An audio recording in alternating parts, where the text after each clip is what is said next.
Baik, Assalamualaikum warahmatullahi wabarakatuh. Selamat pagi, selamat siang untuk mahasiswa yang mengambil mata kuliah Teknik Awatan Objek Biologi. Jadi di pertemuan ketujuh pada minggu ini, begitu ya, nanti kita akan membahas ataupun belajar tentang tahapan selanjutnya setelah kemarin kita sudah belajar fiksasi, dehidrasi, selanjutnya adalah tahapan dealkoholisasi ataupun kita sebut dengan clearing atau penjernihan. Serta nanti kita juga akan membahas tentang bagaimana proses infiltrasi, embedding, dan juga pengirisan jaringan mikroskopis. Begitu, baik, sebelum kita mulai, dipersilakan untuk berdoa terlebih dahulu. Menurut agama dan kepercayaan masing-masing, berdoa dipersilahkan. Berdoa selesai. Baik, selanjutnya saya akan menjelaskan tentang materi pertemuan ketujuh kita pada hari ini ya. Saya akan share screen untuk materinya.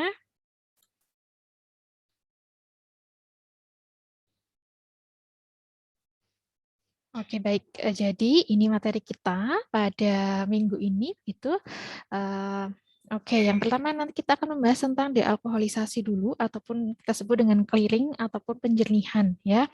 Jadi di awal-awal gitu ya, pas kita membahas tentang syarat dari preparat mikroskopis itu dia adalah harus jernih gitu ya, harus jernih. Nah, salah satu tahapan dalam penyusunan atau pembuatan preparat mikroskopis agar dia jernih itu dengan proses dialkoholisasi seperti itu. Oke, yang pertama adalah pengertiannya. Bagaimana apa itu pengertian dari dialkoholisasi? Dealkoholisasi merupakan suatu proses penghilangan alkohol gitu ya.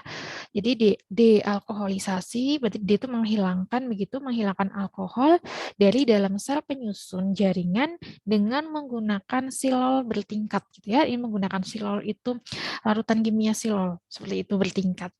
Nah, diharapkan dengan berakhirnya proses dealkoholisasi ini jaringan hanya berisi silol murni gitu ya, ataupun dia berisi dealkoholan murni lah, karena si silol ini kan tadi berada pada tahap dealkoholan kayak gitu ya. Jadi bisa berisi silol murni ataupun jenis dealkoholan yang lain.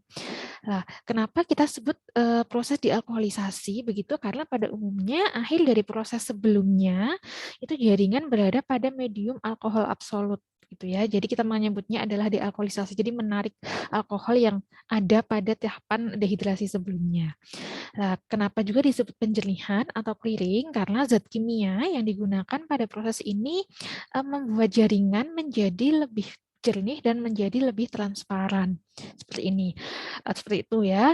Terus untuk tahapan durasi gitu ya, durasi dari tahapan ini sama dengan teknik-teknik lain sebenarnya itu tergantung lagi pada ketebalan jaringan dan jenis zat penjernihnya ataupun apa namanya dealkoholannya.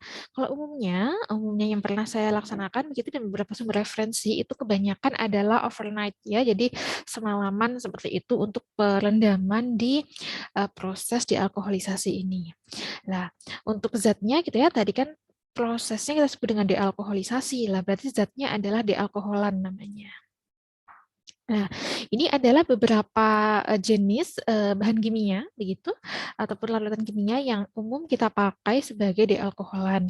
Yang pertama adalah silol ya. Ini paling umum begitu, paling umum, sangat amat mudah didapatkan untuk bahan-bahannya untuk silol ini dan dia harganya relatif terjangkau gitu ya, lebih terjangkau dibanding untuk dealkoholan yang lainnya. Seperti itulah, ini positif atau kelebihannya gitu ya. Dengan dealkoholan ini itu prosesnya cepat, kita bisa overnight saja 1 malam, terus juga mudah didapat dan harganya tidak terlalu mahal ya. Jadi di apa namanya toko-toko kimia begitu itu bisa kita temukan gitu ya silen atau silol ini.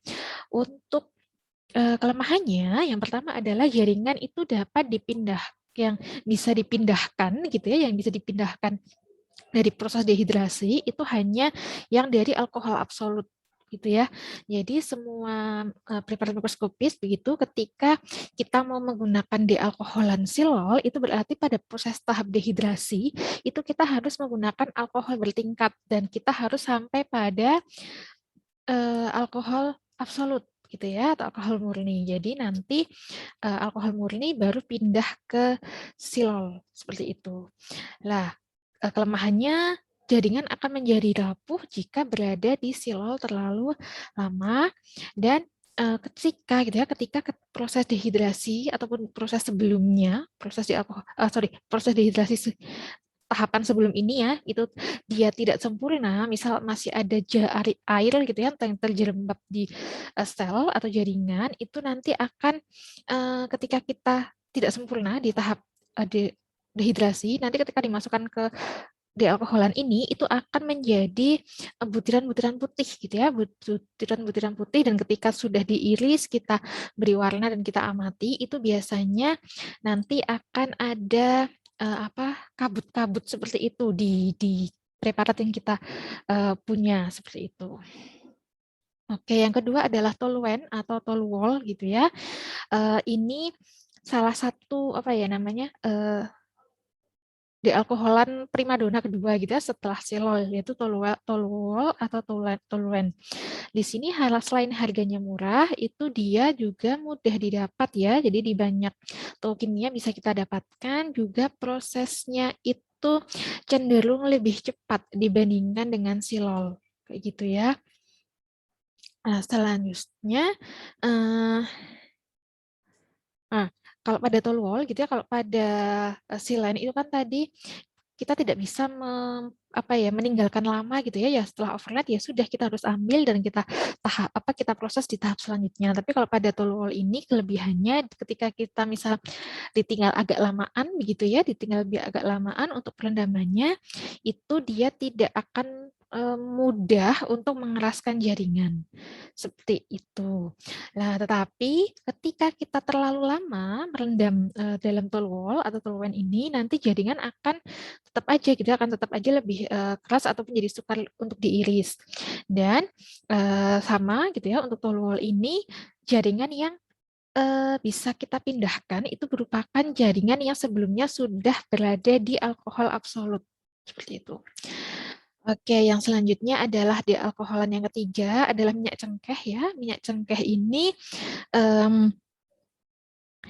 positif gitu ya, ataupun kelebihannya dia prosesnya cepat, jaringannya dapat dipindahkan langsung dari alkohol 95. Jadi ketika misal proses dehidrasinya itu tidak sampai alkohol murni, itu kita bisa dealkoholannya menggunakan minyak cengkeh gitu ya. Karena kan mungkin alkohol murni itu kan selain mahal juga tidak mudah didapat begitu ya untuk di beberapa toko kimia kecil. Jadi yang misalnya proses dehidrasinya dengan 95% alkohol itu ketika di toluol atau di toluen itu toluol atau silol itu kan tidak diperbolehkan. Jadi kita bisa memakai dealkoholannya berupa minyak cengkeh kayak gitu. Terus selanjutnya untuk kelebihannya adalah ini umum gitu ya, umum digunakan sebagai penjernih ataupun clearing untuk preparat mikroskopis kutu kecil yang kita buat dengan metode Woolmount atau preparat utuh. Terus untuk negatifnya begitu ya ataupun kelemahannya itu dia harganya cukup mahal dan dia lumayan tricky gitu ya, lumayan tricky ataupun lumayan sukar ketika kita memindahkan jaringan ini ke parafin. Kalau memang kita membuat preparat dengan menggunakan metode parafin. Oke, terus yang keempat adalah macam dealkoholannya adalah kloroform ya, kloroform. Dia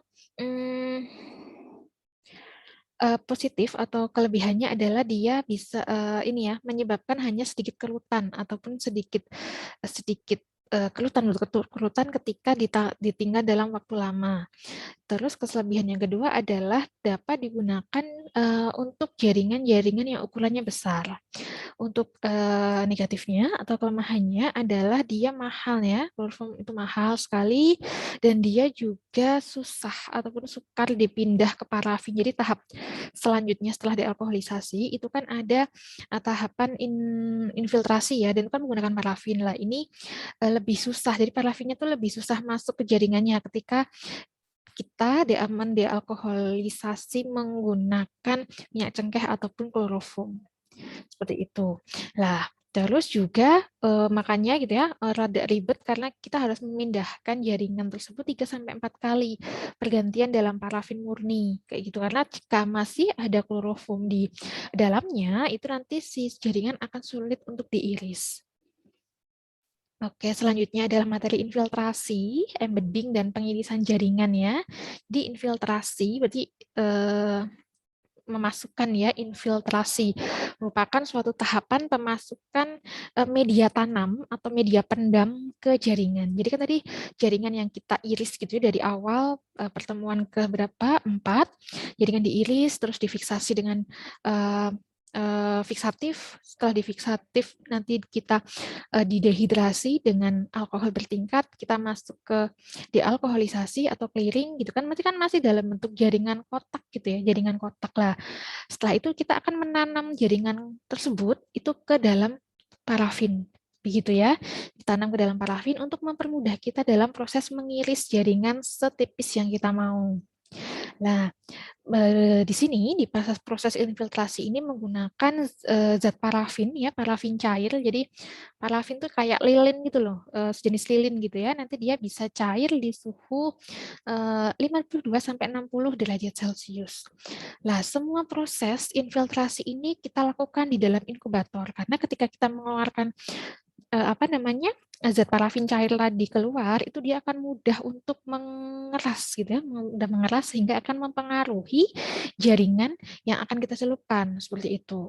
Nah, ini adalah contoh gitu ya, ketika saya misal menggunakan pada proses dealkoholisasi tadi menggunakan toluol atau toluen ya. Jadi di sini kita pakai 1, 2, 3, 4, ada 4 tahapan. 4 tahapan. Jadi kita membuat dulu parafin dicampur toluol dengan perbandingan 1:1 gitu ya. Kita encerkan, kita cairkan di suhu 52 sampai 60 derajat Celcius dalam inkubator. Sama parafin 1, 2, dan 3 juga dia berisi parafin saja ya. Kalau ini ya, parafin 1, 2, 3 ini berisi parafin saja murni dan kita cairkan semuanya. Dan ini semua kita masukkan ke dalam inkubator gitu ya atau oven. Setelah itu setelah jaringan tadi diproses dealkoholisasi, kita masukkan jaringan tadi ke dalam cairan yang pertama gitu ya. Cairan pertama adalah toluol dan parafin 1:1. Itu kita rendam di sana. Proses perendamannya juga kita memasukkannya saat mereka di inkubator gitu ya. Si telur parafinnya di inkubator kita buka kecil begitu pintunya inkubator, terus kita langsung masukkan jaringan tadi dari proses dealkoholisasi tadi, langsung masukkan ke cairan toluol parafin 1:1. Nah, kita tutup, kita tunggu sampai 50 menit gitu ya. Setelah 50 menit kita pindah jaringan tadi ke parafin 1 gitu ya. Setelah pindah ke parafin 1 ditutup 50 menit lagi, diambil lagi, dibuka, pindah lagi ke parafin 2 50 menit dan seterusnya sampai parafin 3 habis gitu ya. Nah, terus itu adalah untuk infiltrasi. Jadi infiltrasi adalah proses memasukkan media tanam tadi si parafin ke jaringan. Yang selanjutnya adalah embedding gitu ya. Jadi proses embedding itu sebenarnya proses di mana parafin tersebut masuk gitu ya, ataupun penanaman seperti itu. Jadi saat teman-teman mindah-mindah gitu ya, mindah-mindah itu sebenarnya sudah selain infiltrasi, persapan ke dalam jaringan itu juga sudah mulai proses embedding gitu ya. Jaringan itu dimasuki atau resapi oleh media seperti parafin contohnya. Kadang ada yang pakai gelatin, ada pakai yang agar seperti itu. Nah, dengan adanya media tadi, media parafin tadi, ketika berada di suhu ruangan, begitu ya, atau suhu yang lebih rendah dari suhunya parafin cair itu nanti dia akan memadat gitu ya. Lah, yang parafin yang memadat ini akan memberikan dukungan eksternal yang efisien selama pemotongan. Jadi intinya si jaringan kecil tadi yang kita mau bikin preparat mikroskopis itu memiliki topangan dari parafin-parafin yang ada di dalam maupun di sekelilingnya gitu ya. Jadi ini contohnya di gambar sebelah kanan. Nah, ini kan ada kuning ya. Ini saya kurang hafal, tapi kemungkinan ya ini mungkin bisa usus atau yang lainnya. Lah, ini kan parafin toh yang di samping kanan kiri ini jaringannya kan hanya yang kuning ini. Jadi yang putih-putih ini ada parafin. Nah, setelah ditanam seperti ini, biasanya kalau saya sih dulu seperti ini ya, apa namanya wadahnya itu pakai pakai kotakan. Jadi tadi untuk proses penanaman, infiltrasi setelah setelah di parafin ketiga gitu, nanti kan kita mau mengambil itu ya, mau mengambil parafin, mengambil preparat mikroskopis tadi, preparat kita yang masih kotak tadi. Nah, sebelumnya kita nanti menyiapkan wadah kotakan kecil dari kertas. Biasanya saya pakai kertas minyak ataupun kertas bekas apa namanya kalender itu kan dia rada glossy ya. Jadi ketika dia terkena parafin itu tidak akan merembes. Nah, itu kita membuat wadah kotak-kotak kecil yang nanti akan diisi oleh parafin murni. Berbeda dari parafin ini ya. Akan diisi oleh parafin murni sedikit separuh, biasanya separuh baru kita memasukkan apa namanya memasukkan preparat tadi, preparat kotak jaringan itu kita langsung masukkan ke dalam box kertas yang berisi parafin. Setelah itu kita masukkan lagi parafin murninya sampai benar-benar terendam. Jaringan yang akan kita buat tadi benar-benar terendam. Seperti itulah. Setelah terendam kita diamkan begitu di suhu ruangan, gitu ya. Kita diamkan di suhu ruangan. Setelah itu kita buka si kertas apa namanya, si kertas eh, kotakan tadi, lah itu akan membentuk seperti ini. Jadi kayak misal teman-teman bikin agar-agar gitu loh, bikin agar-agar terus setelah teman-teman selesai begitu kan dicetakkan lah, atau kalau teman-teman dipindah dituang ke apa piring atau mangkok. Nah, kalau kita itu menuangnya di sini, di balok kayu kecil ini ya. Di balok kayu kecil ini, nah nanti itu ditempelkan di sini gitu ya. Proses penempelannya ya tinggal dipanasin sedikit saja lilin yang paling bawah. Makanya saya bilang tadi harus benar-benar terendam. Jadi ketika kita mau menempelkan parafin yang isinya jaringan kita itu tidak akan mengenai jaringan ketika kita memanasi dulu gitu ya. Jadi yang penting agar nempel di kayu. Begitu ya. Oke, ini adalah alat-alat untuk embedding gitu ya. Ini adalah parafin. Nah, ini parafin tuh aslinya seperti ini ya. Kalau kita beli gitu untuk yang apa namanya pembuatan preparat histologi itu seperti ini. Lah ini tinggal kita panaskan ataupun kita lelehkan di inkubator bisa, di oven bisa. Lah ini ada moldnya. Kalau saya tadi bilangnya pakai kertas gitu ya, karena yang dulu yang hemat anak lab pakai kertas. Lah ini kalau misal di lab-lab besar begitu sudah menggunakan ini wadah seperti ini gitu ya. Jadi parafin cairnya yang bersih dimasukkan separuh, nanti baru dikasih jaringan gitu ya, dikasih jaringan yang kita apa namanya preparasi tadi, terus ditumpuk lagi dengan parafin cair lagi di wadah ini. Tapi kalau misal di lab itu belum ada ya pakai itu tadi, pakai kertas kalender tadi bisa sekali. Oke, ini adalah alat ya, alat dari embedding. Kalau ini yang sudah apa namanya, yang sudah bagus ya. Kalau dulu di saya itu masih beberapa masih manual gitu ya. Jadi di sini gambar ini adalah alatnya. Ini ya saya akan jelaskan dari yang kanan ya. Kanan ini adalah moldnya tadi wadahnya gitu ya. Wadahnya dan ini adalah chamber yang suhunya lebih panas atau hangat seperti itu. Nah, terus di sini adalah wax-nya. Kalau ini kan apa serba otomatis ya, berbeda dengan kalau misalnya di lab-lab sekarang itu masih masih beberapa masih manual. Jadi kita tempatnya berbeda-beda. Nah, kalau ini udah jadi satu. Nah, ini adalah reservoir kita yang isinya adalah parafin yang sudah meleleh seperti itu ya. Kalau di sini 60 derajat Celcius. Nah, di sini ini adalah kerannya ya.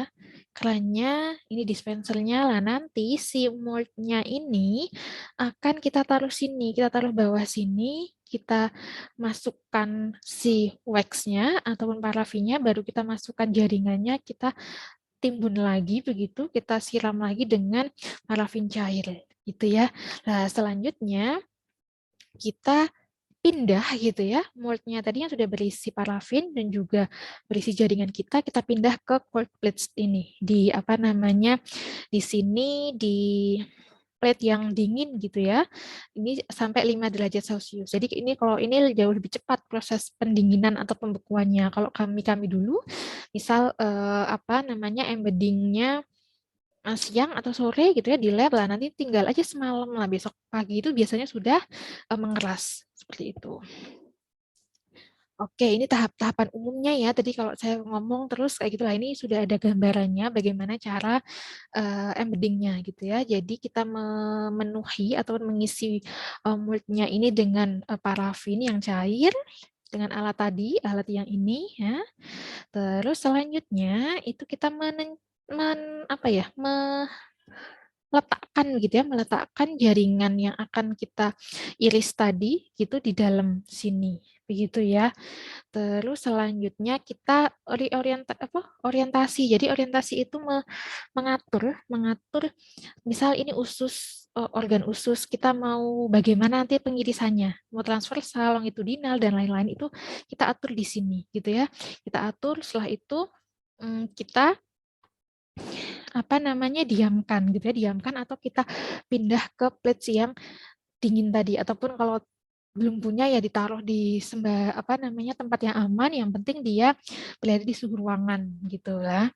Nah, ini tadi yang orientasi yang saya jelaskan begitu ya, kenapa penting begitu, karena kita mau, kan kita ada tujuan ya ketika kita membuat preparat mikroskopis itulah kita mau melihat usus gitu ya, kita akan melihat usus itu mau dari sisi mana gitu ya, mau bentuk yang seperti ini atau yang lonjong seperti ini atau yang bulat seperti ini gitu. Nah, ini akan membantu kita begitu ya, membantu kita untuk mempermudah gitu ya, mempermudah ketika diagnostik dari si preparat mikroskopis tadi seperti itu. Jadi dipastikan gitu ya, kalau misal organnya itu berkelok-kelok ya dipastikan kamu mau ngirisnya nanti seperti apa, seperti itu. Jadi di dicek ataupun diorientasi saat proses embedding ini.